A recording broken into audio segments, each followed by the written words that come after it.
Jazzcast Pros. Hello and welcome back to High Vibe Table Talks. I'm your host, Marshawn Hargrave, and today I wanted to take a little snippet out of my Sales Prospecting Simplified course because it's something that keeps coming up in conversation that I'm having with different entrepreneurs, and I wanted to share it here with you today. And so the piece of information we're going to talk about today is the dreaded technology. So technology can feel very overwhelming, especially when you're starting a business. You have so many decisions to make. And I find that people fall into one of two traps when it comes to technology. They either say, okay, I need a new CRM. I need a new email system. I need a new whatever. And so they're going to do hours and hours and weeks and months of research to find the perfect one. And they're not going to settle until they found the one that checks all the boxes of everything that they need. And now how much time is wasted doing that research to find one that may or may not be perfect? The other thing that people do is they get totally overwhelmed. They say, I need a new CRM. Let me Google, what should I use as a CRM? And they get the pop-ups and it says you should use Zoom Info, and you should use HubSpot, and you should use Pipedrive, and definitely use Salesforce. That's perfect. And best of class is Sugar, and try this one, it's free. And they're like, oh my God, I don't even know where to start making that decision. And so they just ignore it and avoid ever doing anything with it. Both of these are traps. So in today's episode, I'm going to talk about how to find technology. In my opinion, what are the 5 areas in which I think you should make a decision early on in your entrepreneur journey for technology, and then why these systems are important for you to start to build your business. Welcome to High Vibe Table Talks, the podcast to help you, the current or aspiring solopreneur, navigate the messy middle so you can make both an income and an impact. Hi, I'm Rashawn, and I love creating safe spaces for women to be courageous in their dreams. After spending a decade working in sales for a startup and talking with hundreds of other women entrepreneurs, I know it can be lonely, but you can do this. So I'm going to talk about how to make a decision. As I said before, a lot of new entrepreneurs, they fall into one of two traps. And technology will not make or break your business based on what you use. And so the most important thing is to make a decision quickly. Fail forward fast. You hear that a lot in entrepreneurship. And so you may pick a technology and it's not perfect. It doesn't work for you. And that's okay because you made a decision. You learned so quickly. And so, as I say with a lot of other things in this course, no decision is forever. As you're engaging with other entrepreneurs, you'll hear, I use this and it's amazing, or I could never run my business without this. And that piece of technology may or may not work for you, your business, what you're selling, how your brain works. These are all different factors that lead to something working. And so just because someone else, even if they're selling the exact same thing as you may hate the GUI that comes up. It may be too overwhelming for you to set up. It may be more expensive than your budget allows at the time.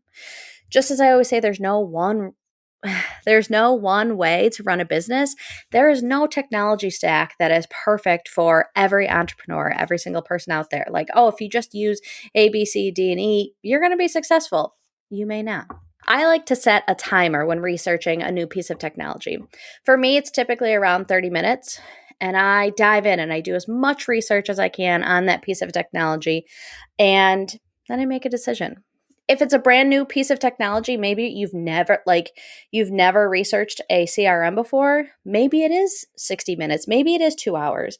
Maybe it's whatever amount of time that at the end of that you'd feel like, okay, I at least have enough information that I can make a decision. If you're having to educate yourself on what it even is and what it even looks like, it may be a little bit longer. But the point is, set a timer. Don't get lost in days, weeks, months of that. And also don't just ignore it and say, it's no big deal. The last thing is sometimes you have to flip a coin. Sometimes there are two pieces of technology and you're like, this could be really good and this could be really good. And so what's going to happen when you flip a coin is one of two things. The first thing is that it's going to make a decision for you. if they really are neck and neck, let that coin make that decision for you. It's not going to make or break your business. Nothing, it's not forever. You don't have to decide on that forever, but at least you get to move forward, start taking action, start setting up that piece of technology. Or it could go the other way. And as soon as you flip that coin, you're like, oh, I really hope it says this one because I actually really want to go with that one. And if that's what your gut is telling you, do it. So again, when you're coming up with a new solution for your business, set a timer, make a decision, and start moving forward. So now I'm going to get into the 5 areas in which that I think you need to at least have some sort of technology set up for your business. If you don't have one of these, that's okay. You can start using them today. They are all pretty low barrier to entry. There are all free versions of these that you can start to use. And so figuring out how to incorporate these into your business today or this week, I think is really impactful. And so the first one, if you've listened to any sales podcast episodes from me, you're going to know what this is, and it is your CRM. Your CRM, when you're selling, is your Bible. Get used to touching this on a weekly basis. I have so many podcast episodes about CRMs because I think they're such a crucial piece of your business and selling in general. Whether you are selling for your business or selling in general, I think for somebody else, your CRM is what you have to have a foundation in to be successful, in my opinion. CRM stands for Customer Retention Manager or Customer Relationship Manager, depending on who you ask. And it's where you put all of the information that you have for people that you're talking to as they are going through your funnel and being onboarded. There are a lot of free versions that are out there. And if you're just starting out, you may not know exactly what you need out of the platform. So this can be a trial. Maybe you do sign up for a trial.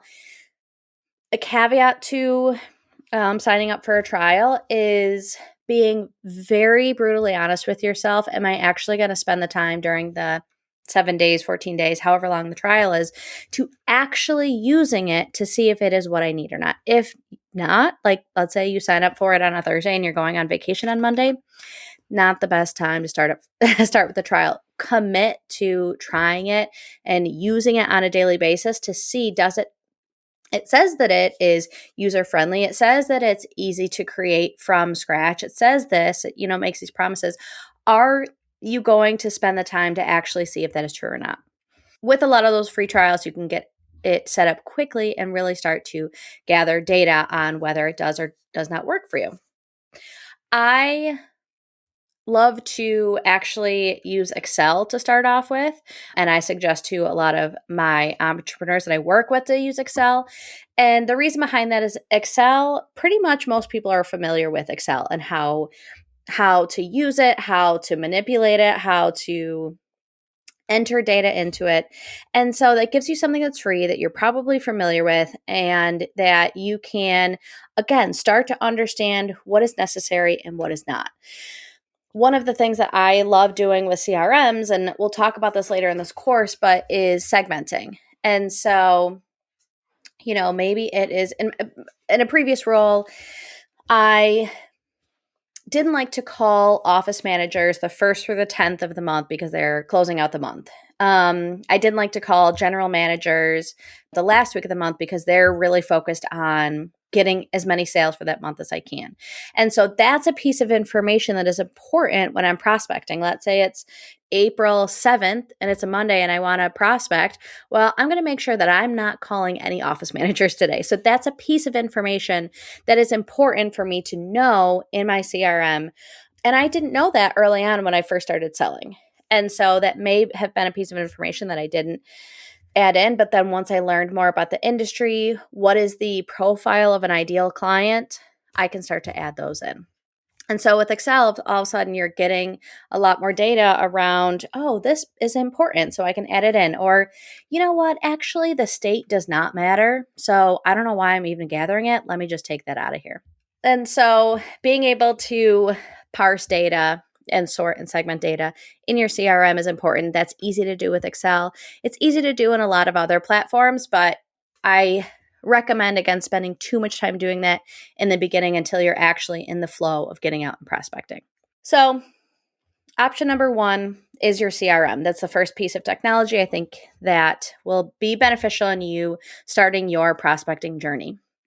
If you would like some advice in, non-Excel spreadsheet CRMs that would be useful for you, let me know. Send me a message and we can talk through what you need and the experience that I have with CRMs. So, piece of technology number two is an email system. One of the most important things that you can start capturing from day one or wherever you are right now is email addresses. Social media is a great place to connect with people, find more prospects to market, but you will always be at the mercy of the dreaded algorithm. In my years of doing business, there have been many days where all social media platforms have gone down. The algorithm has switched on us more than any of us will know. You are in control of those email addresses. People will see your information in their inbox more than any other form of content. I will dive more into creating a plan with your email list later in the course, but the most important thing is to start creating a place to store them and to be able to touch base with them. Even if you aren't reaching out to them in this moment, let's say you're like, well, I'm going to gather their email address, but I don't know when they're going to hear from me. That's okay. That's not the point. The point is that if you don't gather it now, you may lose that window to gather it ever. So figure out a way to capture people's email addresses with some sort of free offering. It could be a coffee chat with you, a one-sheet PDF, your favorite checklist, just in the latest example of like CRMs, maybe it's a freebie of like, what are the pros and cons of all the CRMs that I've used over the past 5 years? And then they enter in to get that PDF and I send it to their email. So I'm gathering their email address so that when I am going out to sell something else, now I have a list of customers that have gotten something from me. Again, I don't want to dive too deep into that. Again, you don't have to have a plan to email them quite yet, but step one is figuring out a place that they will land and you will capture their email addresses. With things like this, I want to make sure you remember, again, no decision lasts forever. This freebie doesn't have to be great, perfect, or the thing that gets you 1,000 people on your email list in the first 30 days. It has to be a start. Again, you are Thomas Edison. You are testing and you are learning. Get something set up and then start to put it out there. I have changed my email system many times over the past couple of years and am just now on a system that consistently brings in new emails. I currently use MailerLite, but there are so many out there. Again, even if you go back to using Excel, that is okay. Because maybe like figuring out an email platform is too much for you right now. But if you're sending out coffee date invites, you're sending out some way to connect with people, then just have a place that you can copy and paste email addresses so you can send something out to them later. I do not suggest using that email list for like email blasts in general, because there's the one piece that legally has to be in there is a way for them to opt out. And so all of the platforms like MailerLite and HubSpot and Zoho and all of those email marketing platforms have an option for the person you're emailing to opt out. That's really the only caveat that you have to watch out for legally when you're sending those email lists. They have to be able to say, I no longer want to receive these emails. So again, find a place where you can gather email addresses and eventually build a list so that when you are consistently sending out information, you are consistently selling, you have a way to blast email people. Technology piece number 3 is calendar scheduling. Have an easy way for people to set up appointments with you during the sales process. It's really helpful. Instead of that, some of it is my ADHD. I hate email. Like, I am so guilty of being like, oh, I gotta respond to that email. And it will haunt me for like weeks of being like, I gotta reply to that email. And I'll be like 3:00 in the morning, shit, I never responded to that email. And then the cumulative hours that I think about sending that email versus how long it actually takes me is like, should be studied. But going back and forth of like, oh, does this day and time work for you? Oh, actually, how about this? Da, da, da. And like, compiling all of those emails into here's a link of my schedule. Feel free to pop in a time that works best for you. If you are selling, you're going to be setting up calls with potential clients, and getting organized with your time is going to be really important. I love to do prospecting power hours, again, something that we will get into. And so I don't want people setting up meetings during my prospecting hours because those are like golden hours to me. Those are so important. And so being able to guard those by not setting your schedule so that people can't set appointments during that time is really helps with my workflow. I also don't love having sales calls at 3:00. Like, I am in a slump. I am like craving another cup of coffee, but now that I'm approaching 40, I can't drink coffee after 2 p.m. And so I don't want people to be able to schedule a sales call during that time. I like it to be between 9 and 1, and I like to block out a little bit of time to eat. But there are so many easy ways to sync to your calendar with different tools out there. This is one that I think is really easy to set up and can really save you guarding your time and guarding your calendar, because that is really important when you are starting to sell. Piece of technology number 4 is going to be Canva. I love Canva. If you are an Adobe person and you know how to use that, then don't even listen to this part because it's not going to impact you. But I love Canva. I still actually use the free version. I don't pay for it. And I know a lot of people who do pay for it. It's relatively inexpensive and people love the paid version. But Canva is easy to use and has so many applications. I create graphics for my social media. I've created business cards. I've created graphics for my podcast. I've created workbooks in there. I have created actually workbooks that I've then like printed out and put on Amazon KDP for people to purchase, which they have purchased.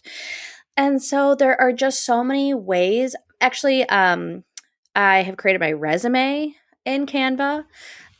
There's just so many ways that you can use it because we are in a digital space and a digital time. And I think the user interface of Canva is really easy. Even like getting ideas. Like, I did that for my resume. I was like, resume templates. And it was like, oh, and you could just kind of scroll through and say, I really like the look of that, or that's kind of cool, or that's not my vibe, and it just is a space for you to create and gather ideas for digital images that you would like to use.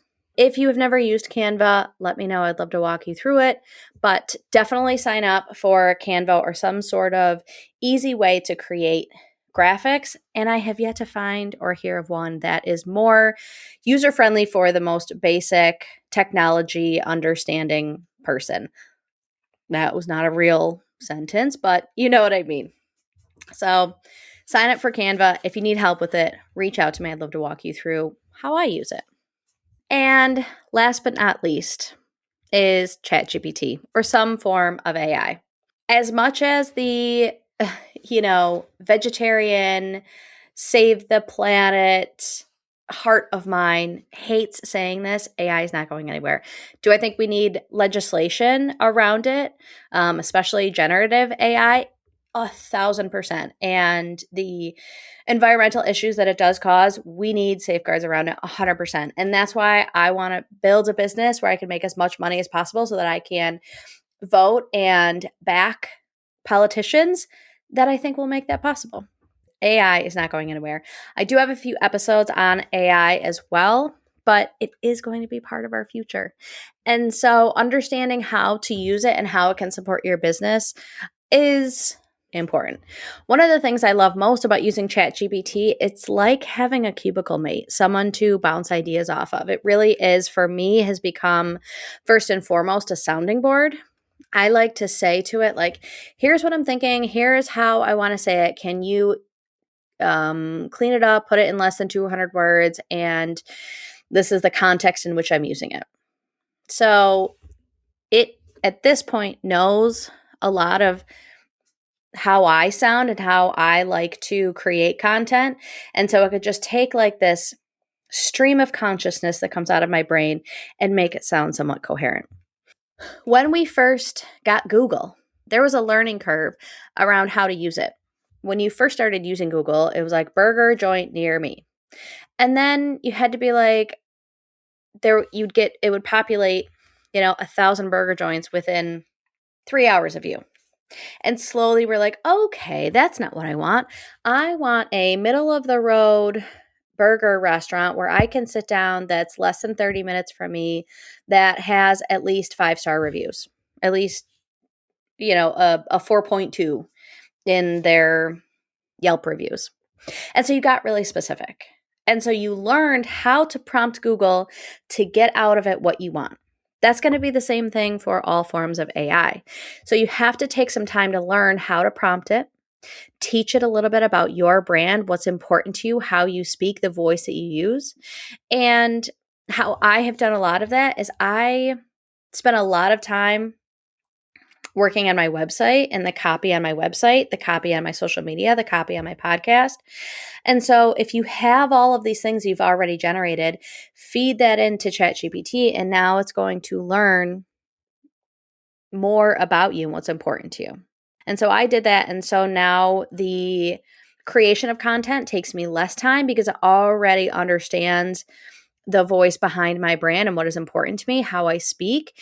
And so that allows it, when I have that stream of consciousness, it's like, okay, I hear what you're saying. I know what's important to you. I know your values, your vision, and your mission. Now I can conform it and make it concise so that you can then use it in whatever area you're looking to use it, whether it is responding to an email or responding to something on LinkedIn or creating something for Instagram. Or, I just used it today and was like, here's what I need for my LinkedIn post because I need a caption for my latest podcast episode where I talked with Jazzy T about the importance of finding your voice through podcasting. And I interviewed her recently. I'm going back over interviews of Black women entrepreneurs, and enter. And it spit out something, and do not copy and paste that. Like, even though you have prompted it well and it does know your voice, like it can many times sound AI. But it's like, oh, I like that word. I like that idea. And let me put this up here and move it around a little bit and massage this message that I want to put out there. But it just took away some of the friction that I find when creating content from square one. So those are the 5 ways in which, if I were to start a business tomorrow, that I would develop a technology system and platform for my business. Again, like, this is going to evolve. None of this is going to last forever, but at least developing foundational skills of like, what's important to you? What do you enjoy using? A place to like copy and paste information that you're gathering is all going to allow you to streamline your business. And as you're scaling and as you are really growing and ramping up, you can refine these systems because you have that foundational piece of it. Like when I first learned about gardening, I never would have been able to have the garden I have now. I would have failed so miserably.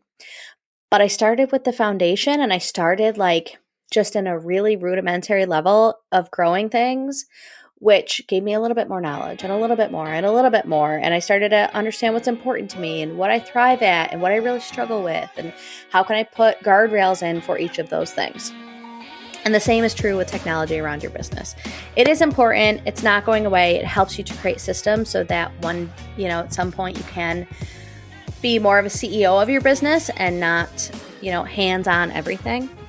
So I hope this was helpful. If you want more of Sales Prospecting Simplified, let me know. I would love to have you as a student in there and tell you more about it. But until next time, remember that big dreams and small steps will transform your life.